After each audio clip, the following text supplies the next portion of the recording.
ఏపీలో కొత్త రాజకీయ సమీకరణాలు తెర మీదకు వస్తున్నాయి. ఎన్నికల ఫలితం పైన ఉత్కంఠ కొనసాగుతోంది. రాజకీయ ముఖ్య నేతలకు మాత్రం ఫలితం పైన స్పష్టత వచ్చేసింది. సీఎం జగన్ 2019 కంటే ఎక్కువ సీట్లు గెలుస్తామని ధీమాగా ఉన్నారు. ఎంపీ సీట్లు 22 కంటే ఎక్కువ వస్తాయని చెబుతున్నారు. జాతీయ స్థాయిలో బీజేపీ, కాంగ్రెస్ సైతం ఏపీలోని ఎంపీ సీట్లు ఎవరికి ఎన్ని వస్తాయని నివేదికలపైన అధ్యయనం చేశారు. దీంతో ఢిల్లీ కేంద్రంగా వైసీపీ మద్దతు కోసం కీలక రాయబారం జరిగినట్లు తెలుస్తోంది. ఏపీలో అధికారం పైన భిన్నాభిప్రాయాలు వ్యక్తం అవుతున్నాయి.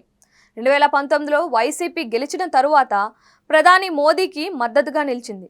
పలు బిల్లుల విషయంలో మద్దతు ప్రకటించింది. కేంద్రం నుంచి జగన్కు అనేక అంశాల్లో సహకారం అందింది. అయితే అనూహ్యంగా ఎన్నికల సమయంలో జగన్కు వ్యతిరేకంగా బీజేపీ ఏపీలో టీడీపీ, జనసేనతో జతకట్టింది. రాష్ట్రంలో ఎన్డీఏ కూటమి అధికారంలోకి వస్తుందని ధీమాగా చెబుతున్నారు. ఏపీలోని బీజేపీ ముఖ్యులు సైతం పార్టీ నాయకత్వానికి ఏపీలో పోలింగ్ సరళిపైన నివేదికలు ఇచ్చారు. అసెంబ్లీలో ఏ పార్టీకి ఎన్ని సీట్లు, ఎంపీ స్థానాలు ఎవరికి ఎన్ని దక్కుతాయి అనే లెక్కలతో అంచనాకు వచ్చారు. కేంద్రంలో ఈసారి ఎన్డీఏ కూటమికి గతంలో వచ్చిన సీట్ల కంటే తక్కువ వస్తాయి అనే అభిప్రాయం అయితే వినిపిస్తోంది. అయితే లోక్సభ సీట్ల కంటే బీజేపీకి రాజ్యసభలో ఇతర పార్టీల మద్దతు అవసరం. ఇప్పటి వరకు వైసీపీ రాజ్యసభలో సహకారం అందింది.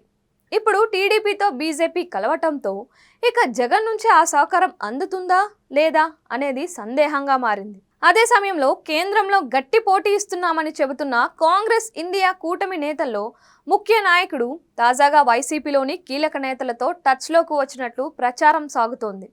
బీజేపీ ఏపీలో టీడీపీతో కలవటంతో తమతో జత చేరాలని ఆహ్వానించినట్లు సమాచారం. అయితే జగన్ మాత్రం తన మద్దతు విషయంలో చాలా క్లియర్గా ఉన్నారని పార్టీ నేతలు చెబుతున్నారు. కేంద్రంలో ఎవరు అధికారంలోకి వచ్చినా తమ మద్దతు కావాలంటే ఏపీకి ప్రత్యేక హోదా పైన స్పష్టత ఇవ్వాలని కోరుతున్నారని సమాచారం.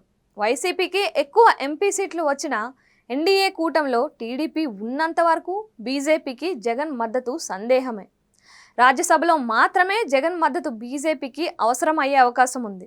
అదే సమయంలో కాంగ్రెస్ ఇండియా కూటమికి మద్దతు ఇచ్చేందుకు జగన్ సిద్ధంగా లేరనేది స్పష్టంగా తెలుస్తోంది.